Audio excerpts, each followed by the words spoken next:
Yo, what's going on, guys? Welcome back to the channel. Today we're talking about Joe Pyfer versus Abu Magomedov. Joe Pyfer, 14-3, 4-1 in his last 5 fights. One loss, obviously, is Jack Hermansson, minus 220 favorite at 29 years old.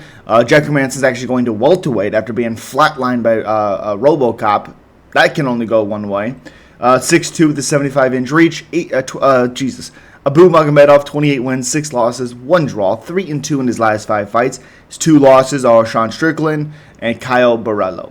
Plus 180 underdog at 35 years old, 6'2 with a 78-inch reach, same height but 3 inches in reach for Abu. Now this one again is really weird because if Abu can keep the distance and keep his strikes long and keep Joe Pyfer at the end of his teeps, end of his kicks, end of his straights, end of his leg kicks, catch Pyfer coming in to maybe gain some respect or whatever, he can win this fight. I do think if he can get past that first round, there is openings there for Abu to get him to the ground, get his back or whatever. But the biggest problem is Joe Pyfer just hits really, really hard.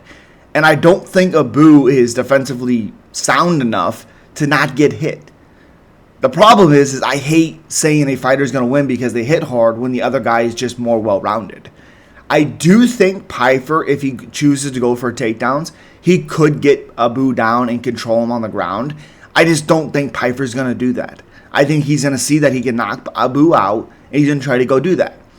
I think it might dishearten Pyfer not being able to finish Kelvin, which he could have. He just didn't keep trying.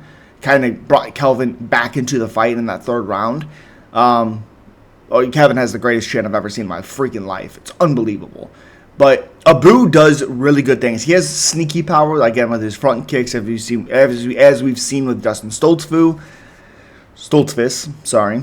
But I just think Joe Pyfer wins this. I think he hits a little bit too hard, even though I'm not a huge fan of Pyfer. I think he's a little bit of a bitch, complainy little bitch. But again, I think Pyfer wins. Good power, decent striking, not very well-rounded, but I do like Joe Pyfer. As always, guys, subscribe, like, comment. Let me know who you're picking.